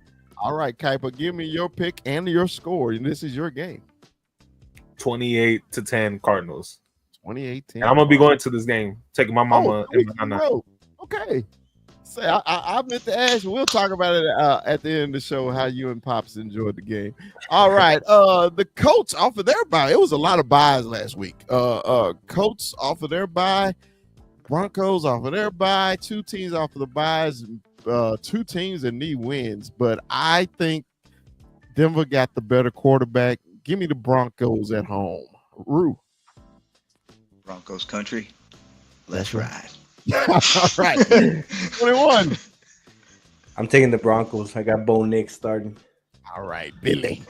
Broncos get it done. Broncos get it done. Hyper. Yeah, I'm gonna go Denver.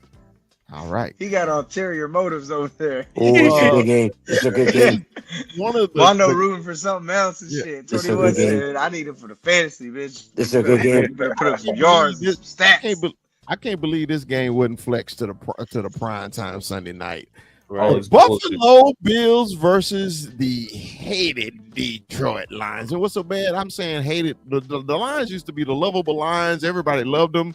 You know, every now and then they playing bully ball and everybody don't like them. But because they trying to put 50 on your ass, they don't care who you are. The Lions after that comeback, man, I almost had that upset on Thanksgiving, man. But hey, the Lions are very good. Buffalo lost in LA. They trying to keep pace in the AFC. Give me the Bills for the win. Rue. I just want to take this time to apologize to Josh Allen, because I have talked a lot of cash shit about Josh Allen on this show. For a long time, I have talked cash shit, and before this season started, I said this will be the downfall of Josh Allen. Josh Allen will fall on his face this year because he's got no help and he's got nobody around him other than James Cook. He ain't got nothing. He got a bunch of rookie guys and some nobodies. That man just had 6 touchdowns in a game with over 400 total yards in a game. That is absolutely ridiculous. He's on an MVP pace. Detroit's the best team in the league. Give me the Lions. Not me. 21. Shit. It's a tough one, ain't it? I'm taking Detroit. Hey, this is a possible Super Bowl matchup too. So you won't. I'm gonna go with Buffalo. I think Buffalo bounces back big time. I think that this is where they beat the Lions. So give me Buffalo. All right, Kuiper. Buffalo is a shitty run defense team, and Detroit is probably the best running team in the league. Give me the Lions. But you know what? I respect what Josh Allen did last week. Broke a record for 3 rushing touchdowns, 3 passing touchdowns. Big. Nuts. It's big. That's beautiful. That was Huge game. That was a Huge fucking game. monster game and a loss too. Tough And a loss. loss. Yeah. Tough loss. If their Ain't nothing you defense- can do. If their defense played just a smidgen of the game, they win easy. But they sucked. This game, I think, is going to be like 48-45. It's Yeah. going to be Tough high loss. scoring. Tough All loss. right, man. Tampa Bay, after roughing up the Las Vegas Raiders. Now the Raiders almost came back and beat their ass, but they hung in there at home versus the LA Chargers. They are in LA, cross country trip. You know how I feel about cross country trips. Give me the Chargers. Who you want, Rue?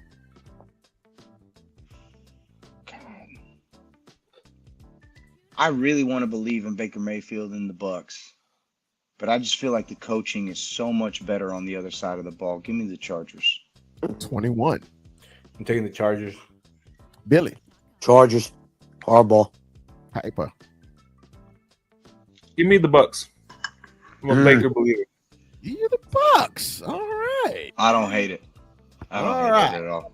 So the hated Pittsburgh Steelers versus the hated punk ass, trick ass, green cheesesteak, ass, hoe ass, punk ass. The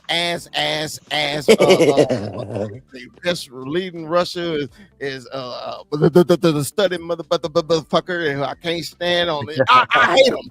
Anyway, give me the Steelers 45-0. Yeah, like that's gonna happen.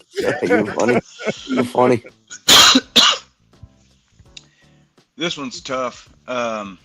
This one's really tough, and it all starts with Saquon Barkley. The only way they win this game is if they make the Yep. if they agree. put the ball in Jalen Hurts' hands. That's the only way this is gonna work.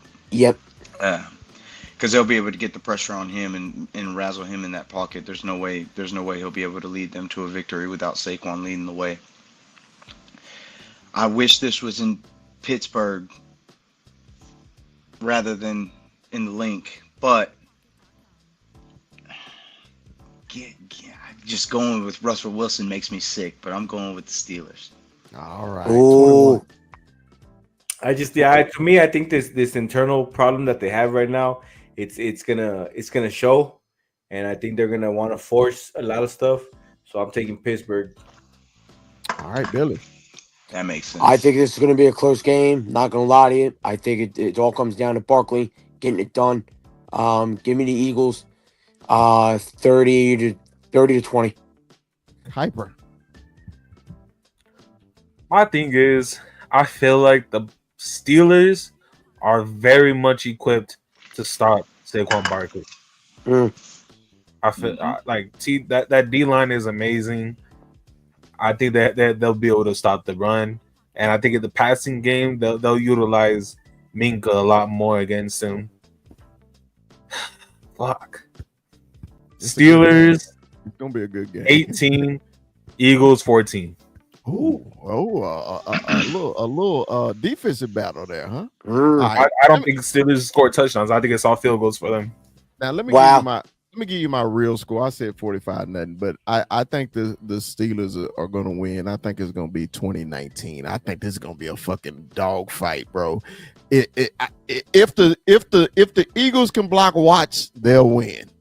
If they can't, they lose. Who'd you take, Hyper? Steelers. All right. Yeah. Okay. Sunday night football, man. The Green Bay Packers, and this is another good game. Both teams need it. Both teams need to keep pace. Packers on the road with those Sea Chickens. When I picked against the Sea Chickens, they always win, and I'm gonna go with the Pack. Give me the Pack in this one. Who you got, Rue? I got the Pack. Okay, 21. Who you got? I got Seattle winning at home. Okay, Billy. This will be a tough one. Give me Seattle home. All right, Kuiper. I still think they're fucking frauds. I know that feeling. I know that. I don't think they're good. Gino's gonna get his ass whooped. Give me the Packers. All right. All right. Monday Night Football. This may be a snooze fest on one end. Give me Skull. Give me Skull big. 35-10. Who you got, Rue? Man, Chicago has won ugly all year. Like these losses are just like some of the ugliest losses you could ever see. But Minnesota, I really thought this pumpkin was gonna pop at some point, but they just keep fucking kicking ass. Give me Minnesota by a lot. Okay, 21. Yeah, fucking Chicago let me down, man. I was hoping they fucking whooped on these Niners. I was hoping Caleb Williams somehow went back to his USC roots and fucking whooped on these fools, but nah, he didn't do shit. Chicago sucks. Give me Minnesota. Billy. Minnesota, big. Okay, Kuiper. The last time these two played, it went into overtime, and Minnesota won by 3. Shit. Give me the Bears. The Bears. Wow. Okay. Wow. Okay. All right. The Here's the ATL, upset. who still hadn't won a game since they beat the Cowboys, versus Las Vegas Raiders, who got their We got another one quarterback tonight. carted off the field. They're in Las Vegas, man. Give me the Raiders. Go ahead, Rue. I know Shador Sanders keep posting on his Twitter. Hey man, every time they lose, he keeps saying thank God, because that's where he want to go. He wants to go to Las Vegas. But I'm taking Vegas, man. And the reason, let me tell you why I'm taking Vegas. But isn't Aiden O'Connell out? Isn't he Yes. out? Yeah, he out, but they So still who's down there playing? won the game. They down there won the game. Minshew? Yeah, Is it Minshew again? Minshew's back. Yeah. Minshew's So that's back? why, I'm a Minshew fan, man. The fucker almost beat us when he was with the Eagles on that big game. He threw for damn near 400 yards and almost beat us. So this is one of those. Minshew has one good game a year. That's why I'm picking the Raiders. Go ahead, Rue. No, man. I gotta go with the hometown kid. Give me Bijan and the Atlanta Yeah, I Falcons. have bro. one with fantasy, They gotta get a Bijan. win. They need one. They need one bad, don't they? 21. Who you got? Atlanta, baby. You already know. Fuck them Raiders. Fuck the Yeah, Raiders. I agree. 21, I agree. Give me the Atlanta. You Atlanta. want Atlanta, Billy? Atlanta. All right, Kuiper. I really would love to go for the Raiders because Kirk Thuggins is sucking ass right now. But tanking is a real thing in the NFL. No matter what some people will try to say, when there's signs of tanking in every team that's this low. Give me the Falcons. Give you the Falcons. All right.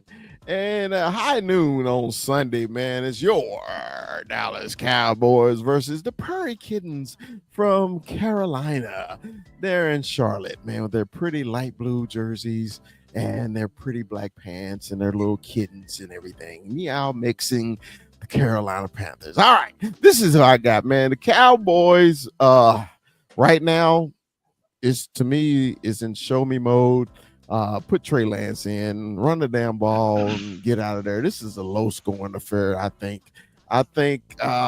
Shit. You give me Cowboys 13-10. Rue. I feel like this is a chance for the Panthers to really take off as an offense, just because of how we look as a defense right now, especially with the losses that we have. I got the Panthers 27-13. All right. 21. Shit, man. With with all the losses and everything, I think they go out there and just just for pride, and they show out. These Cowboys show out, man. They don't win big, but they win 17-10. All right, Billy. Man, I'm going to respectfully take the Cowboys, although I want them to lose. Give me the Cowboys to win. All right. Kuiper, man. Give me your thoughts on this, man. I feel like Bryce Young is gonna show the league a really good W and show that he should have never been benched. Give me the Panthers 24-20. 24-20. All right, Billy, man. Thanks for joining us, man. Good luck. Got us, brother. On Sunday, man. Yeah, We'll be man. tuned in watching that game. That's gonna be a hell of a game. That's going to be a good game. Not going to lie. Yeah, give me your final thoughts, Billy, before you break out of here, man. All right, brother. Yo, listen, I respect you all, Dallas fan, and you guys are tanking mode, but The Eagles are gonna get it done, man. They're gonna get it done. Don't worry. All right, bro. Hey, man, we'll be watching, man. Good luck, man. We'll talk to you soon. All right, man. Final thoughts of the night, man. We'll start with Rue. Rue, what's going on, man? Give me your final thoughts of the show, man. I mean, just prayers up to DeMarvion Overshown, Agent Zero, Agent 13, and I just keep showing me the effort. That's really all I can ask for at this point in the season with how this team looks and with everything else. Just keep showing me the effort because I can at least appreciate that. Because as bad as that game ended, there was a lot of good that I could take away from that game that we saw last week against a great offense. So I can live with that at this point, and that's really all I'm asking for. So let's keep showing the effort, earn that spot, and let's move on. Game by game until we got to get into off-season mode. All right, Kaibo, give me your final thoughts, baby. And stay healthy. Right. Just really, I feel so sad for DeMarvion Overshown.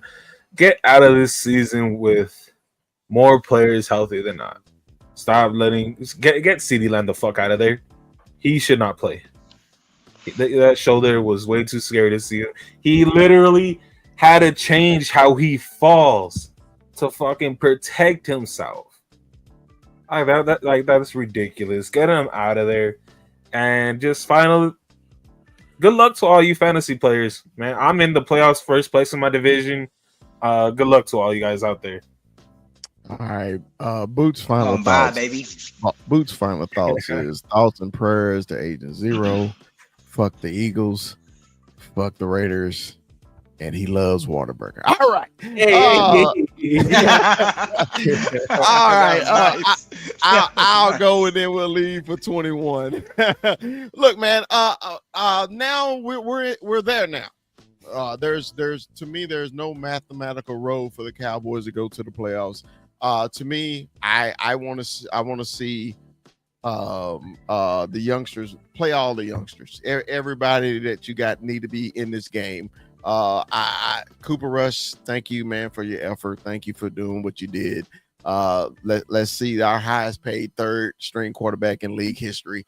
Let's put him out there. Feed the ball to Rico. Put Mingo out there, throw him the damn ball. Maybe he can get more than 8 yards on 3 catches. Let's just see something, man, because we're not going anywhere. We're not. We had our opportunity. It didn't happen. It didn't work out. It's just one of those seasons. It is what it is. So let's get the youngsters out there. And then our last thought, hey, you got it, 21. You can end our show. Final thoughts, first and foremost, prayers up to Overshown and get well soon. The auditions have begun. Let's get all these guys that want to stay on this team, that want to fight to stay on this team. Let's get them out there. Stay healthy. I'm on the hashtag start Trey Lance movement right now. I know Jerry came out and said no, I don't see why not, but we need to get him out there. Let's audition him. Boots on the ground took the words out of my mouth. Let's get a Deuce Vaughn sighting, right? Let's see what we can bargain with. Next year, if we need sign free agents or whatever we want to do out there, we're gonna have some chips to bargain with, right? So especially if we want to move up the draft board. So let's get the auditions open and let's see these young cats. Let's see what they can do. I want everybody to stay healthy. Take CD out. Let Micah get his rest. That O line. Let's build it. Let's keep building and keep fortifying and let them work together. So, let's get another Cowboy win. All right. Hey, man, thanks everybody that was in the chat, man. Ivan Sosa, as always, man, WWE guy. I hadn't seen Ivan in a minute, man. Yeah, no. Thanks to our man from the St. Louis Joe. Appreciate you, Joe. Mikey was in the comments for a little bit. Always our band Booch from SoCal, man. Shout out to him. Cowboy fan, Crack 'em. Also, man, thanks for Billy for joining us. Eagle fan. Also, Drew. Much love for Drew. He's our the greatest shit talking Eagle fan I ever met in my life. 'Cause he's always trying to school us. So, shout out to Drew. Everybody, man, in the comments, man. If y'all could, man, do us a favor, man, hit the like button for us, share us. And like we always say here at the Cowboy Podcast, Dallas Cowboys for life. Tell your friends about us. We'll see y'all next week. Peace.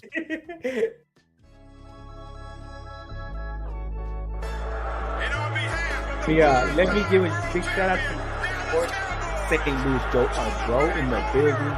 Always WWE Ivan Sosa in the building. You see him?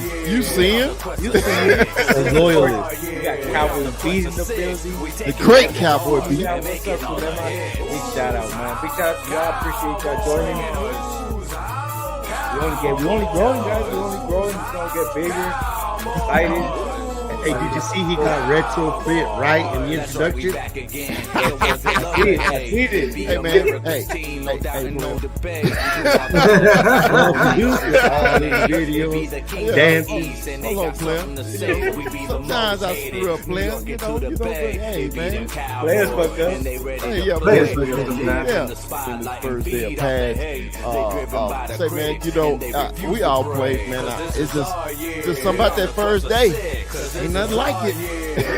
It is nothing like it, man. Because now to me, tomorrow tells the truth. Today was the first, but tomorrow tells the truth.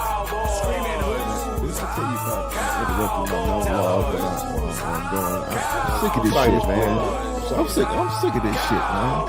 You know, I know we all co-hosts, but you know, I like to have a little quick monologue before we get into a subject. You know, your ass always got to spread shit and eating wings and Motherfucker sprinting. Calm down. I haven't sprinted in 5 years. Calm down, Mike. You ready to fight here? Calm down, Mike. What you sprinting right now? Yeah, we got a long show. We can go as long as you want to, man. So 21, what you got for Brock today, man? Pleasure to meet you, Brock. I appreciate the love on TikTok, man. Shout out to Brock, man. Welcome to the show. Hey, I got the hard hitting questions, so I got the controversial. You're gonna come out with that Whataburger in and out one, right? We kind of keep it light, but big fella, I gotta hit him with Walter Cronkite stuff here. Okay. Drake or Kendrick?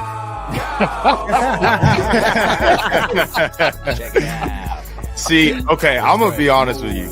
I have never really grew up liking Kendrick like that, right? I've always been a big Drake fan, so I'm gonna say Drake, but not like us. Like I was telling Terrence the other day, because Terrence is a huge Kendrick fan. I was like, not like us has me feel like a certain way, because I'm like sitting there like vibing to that song, but it's like this is Drake, you know, and I'm a Drake fan over Kendrick any day. So that's not the only Kendrick song I like. Yeah. And remember, like, subscribe. You know, don't forget to like. You know, if you love us, tell your friends about us. Like.